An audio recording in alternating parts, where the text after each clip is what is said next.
મિત્રો, ચામડી રોગ એવડો મોટો રોગ છે કે તમારું જો લોહી બગડી ગયું હોય અથવા લોહી તમને સર્ક્યુલેશનમાં પ્રોબ્લેમ થતી હોય તો તમને ચામડી રોગ થશે.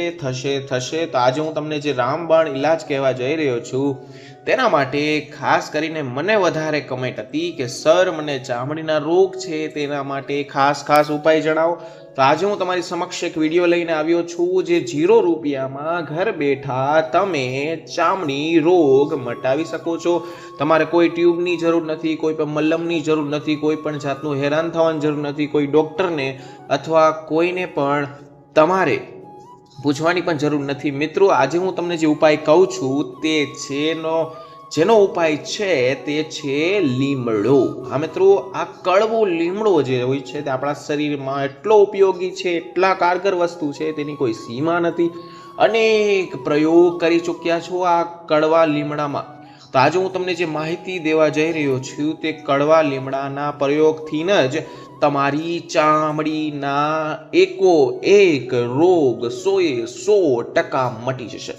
મિત્રો, લીમડો છે તે આપણા શરીર માટે હંમેશા એનું વિપરીત કામ કરે છે. લીમડો આપણા શરીર માટે મીઠો અને મધુર હોય છે, યાદ રાખજો. તો ચાલો હું તમને આજ જણાવી દઉં કે કડવા લીમડાના પ્રયોગથી ચામડીના કયા પ્રોબ્લેમ આપણે ઠીક કરી શકીએ છીએ. મિત્રો, પહેલી વાર આવ્યા હોય તો વિડીયો લાઈક કરો, ચેનલ સબસ્ક્રાઇબ કરો, કમેન્ટ સેક્શનમાં જય માં લક્ષ્મી લખો, જેથી કરીને અવારનવાર સ્વસ્થ રહેવાના સસ્તામાં સસ્તા ઉપાય તમારી સમક્ષ અમે રજૂ કરતા રહીએ.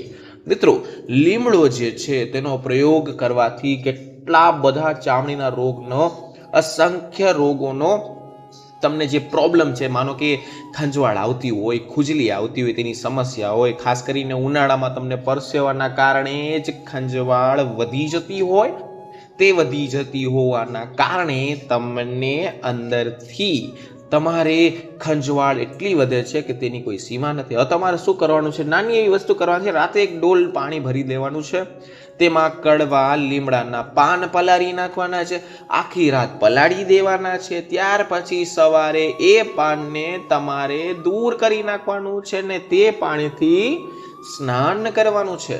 મિત્રો, એટલે કે તમને ધીરે ધીરે ખંજવાળની સમસ્યા, ખુજલીની સમસ્યા જેટલી પણ રહેતી હોય તે બંધ થઈ જશે. જે લોકોને ખંજવાળની જગ્યાએ ગોળ રિંગ થઈ ગઈ છે, ધાધર થઈ ગઈ છે, ધાધરની સમસ્યા છે, પુષ્કળ ખંજવાળ આવે છે, સતત ધાધર વધતી જાય છે, તેવા લોકોને શું કરવાનું છે? કે કડવા લીમડાના પાનનો ઉપયોગ કરવાનો છે. હવે બીજી વસ્તુ કહું છું, ધ્યાનથી સાંભળો. મિત્રો, એક પોઈન્ટ છે, ધ્યાનથી સાંભળો. તમારી જ કમેન્ટ આવે છે કે તમારો વિડીયો બહુ લાંબુ થાય છે. મિત્રો, મારે એક નુસ્ખો આરામથી તમને કહેવાનો હોય છે. મિત્રો, તમારી સંપૂર્ણ જાણકારી તમારે એકવાર વિડીયો જોવાનો છે, તમને બધું મગજમાં આવી જશે. મિત્રો, હવે તમારે શું કરવાનું છે કે કડવા લીમડાના પાનનું ચૂર્ણ તૈયાર કરવાનું છે. હવે તમે કહેશો એ કેવી રીતના કરવાનું છે? હવે તમારે પાન લેવાના છે, તેને સુકાવી નાખવાના છે, તેને ક્રશ કરી નાખવાના છે અને તેનું ચૂર્ણ બનાવી નાખવાનું. ત્યારબાદ શું કરવાનું છે? ધ્યાનથી સાંભળો. કુવાડિયા નામનું વનસ્પતિ આવે છે, જેને સાંભળ્યું હોય નીચે વિડીયો લાઈક કરે. મિત્રો, કુવાડિયોનું એક વનસ્પતિ આવે છે. થોડાક દિવસ પહેલા મને ખાસ કરીને કમેન્ટ હતી કે સર મને થોડાક ઉપાય બતાવો ચામડીનો રોગ. તો હું તમને પરફેક્ટલી સચોટ ઉપાય બતાવવા જઈ રહ્યો છું. કુવાડિયા નામની વનસ્પતિની સિંગમાંથી નાના એવા બીજ નીકળે છે. યાદ રાખજો, એનું ચૂર્ણ તમારે તૈયાર કરવાનું છે. મિક્સરમાં મિક્સ કરીને એનું ચૂર્ણ બનાવવાનું છે. કુવાડિયાનું બીજું ચૂર્ણ અને કડવા લીમડાનું પાનનું ચૂર્ણ બંને તમારે મિક્સ કરી દેવાનું છે. મિત્રો, ધ્યાનથી સાંભળજો.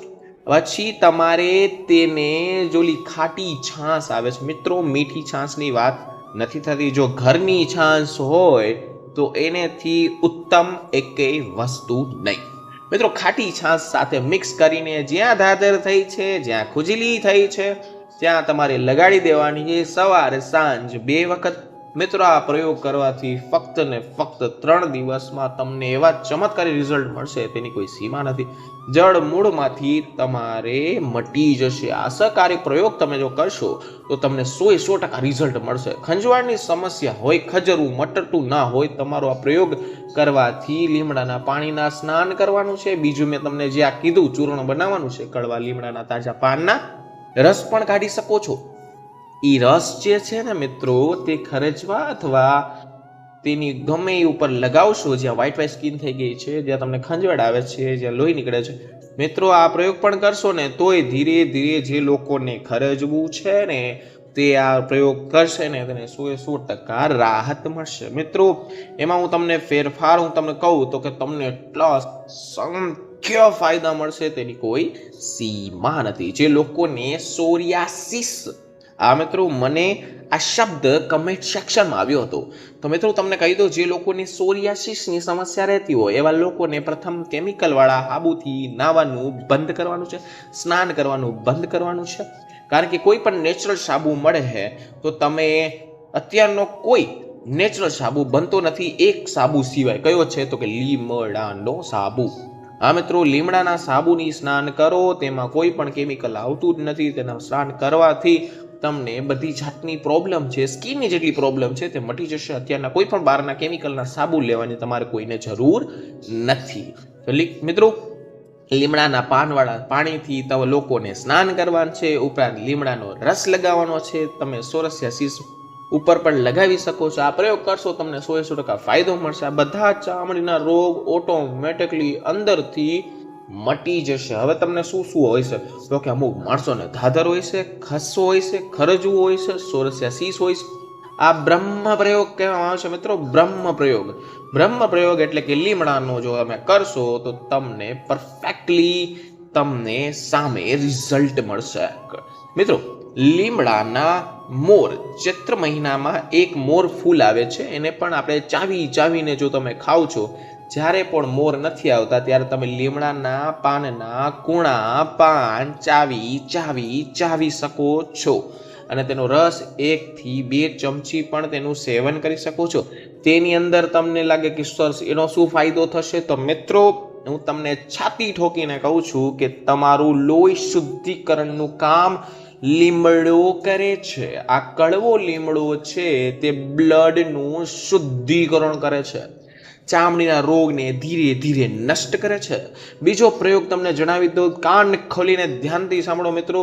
તમારે શું કરવાનું છે, કડવા લીમડામાંથી લીંબોળીનું તેલ તૈયાર કરવાનું. હવે મિત્રો અમુક પ્રશ્ન પૂછશે કે સર એ કેમ કરવાનું, કેવી રીતના કરવાનું, તો ધ્યાનથી સાંભળો, નોટપેડ પકડી લ્યો, હું તમને ધ્યાનથી સાંભળો. જે પાન છે, જે છાલ છે, જે મૂળ છે, આ બધુંનો ઉપયોગી છે.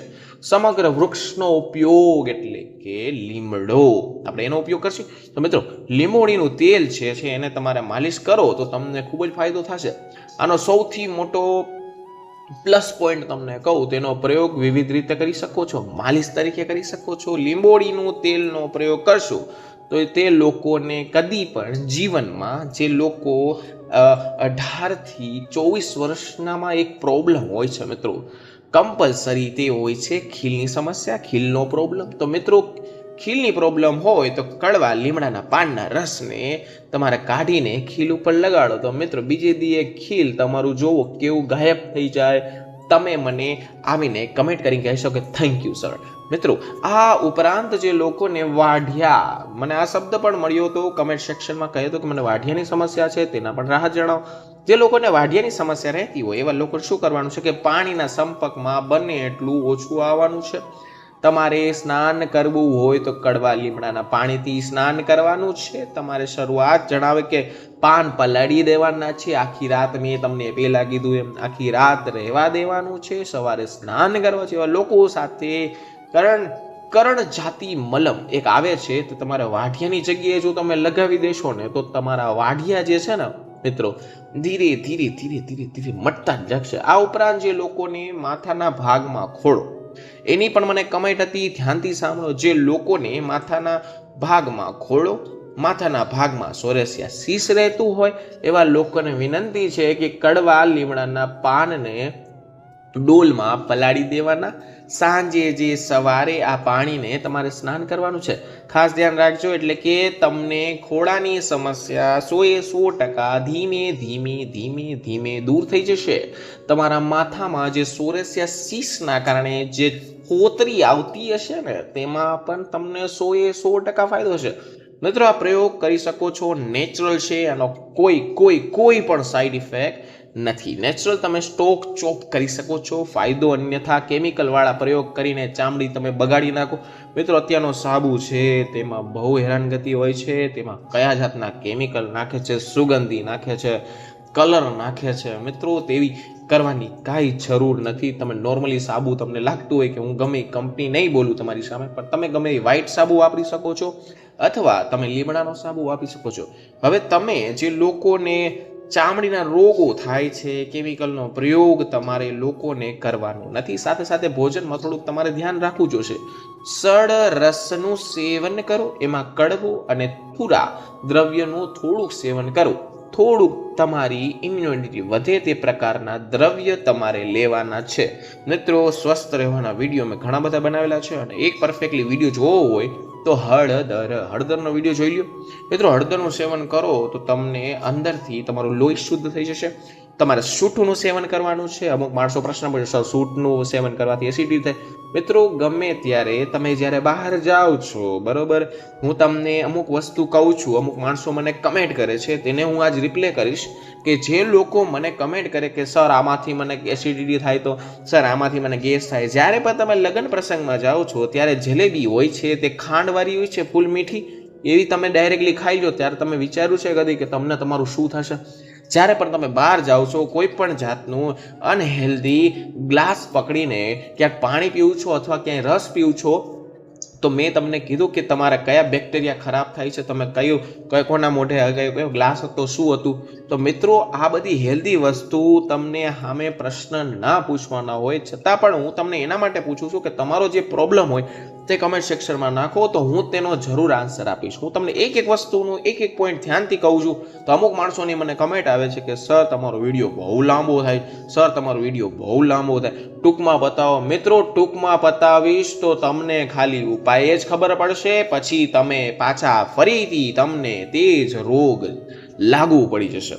તો મિત્રો, આ નથી કરવાનું. ઉપાય તો હંમેશા તમારી સાથે જ હોય છે, પણ મિત્રો ધ્યાન રાખજો, તમારા શરીરમાં જેટલા પણ તમે કાર્ય કરો છો, બહારનું ખાઓ છો, બહારનું ફાસ્ટ ફૂડ, મેંદો બધું ખાઓ છો, તો ફરી પાછું તમને આ જ થવાનું છે. પછી તમે મને કમેન્ટ સેક્શનમાં આવીને કરશો કે સર મને આમાંથી કંઈ ફેર પડતો નથી. તમારી લાઈફસ્ટાઈલ સુધારવાનું કામ તમારું છે, ઉપાય દેવાનું કામ મારું છે. હળદરનું સેવન કરવાથી લોહી શુદ્ધ થાય. સૂંઠનું સેવન કરવાથી કદી પણ તમને સાંધાના દુખાવા, એ એક ટાઈપનું પેન કિલર છે. કુદરતી દવાનું સેવન કરો, અને સૌથી બેસ્ટ વસ્તુ કહું ને, પેટ સાફ કરો ને, તો કે ત્રિફળા ચૂર્ણ. આમ તો ત્રિફળા ચૂર્ણ તમે લેવા માંડો તો તમને ઘણા ફાયદા. મિત્રો, ઘણી બધી વિડીયો બનાવેલા છે, ઘણી બધી વસ્તુ મેં તમને કહેલી છે, છતાંય તમે કાંઈ પણ પ્રોબ્લેમ હોય તો નીચે કમેન્ટ સેક્શનમાં પૂછજો. ફાલતુની કમેન્ટ ના કરતા, આવું બધું થોડાક ઘરગથ્થુ માટે પ્રયાસ કરો. મેંદાવાળી વસ્તુ છે, બજારની ઠંડી વસ્તુ છે, જંક ફૂડ છે, ફાસ્ટ ફૂડ છે, મેંદો છે, આ બધા દ્રવ્યને ધીરે ધીરે બંધ કરી દો મિત્રો, જે લોકોને ચામડીના રોગ છે. તો મિત્રો, તમને ધીરે ધીરે 100% ચામડીનો રોગ કાબુ થઈ જશે. મિત્રો, આ તો પૂરો વિડીયો સારો લાગે તો વિડીયો લાઈક, ચેનલ સબસ્ક્રાઇબ અને કમેન્ટ સેક્શનમાં જય માં લક્ષ્મી લખો, જેથી કરીને માતા લક્ષ્મીના આશીર્વાદ તમારા અને તમારા પરિવાર પર બન્યા રહે. તો મિત્રો, ફરી મળીશું નવા વિડીયો, નવા ટોપિક સાથે. ત્યાં સુધી બધાને મારા હર હર મહાદેવ અને રાધે રાધે.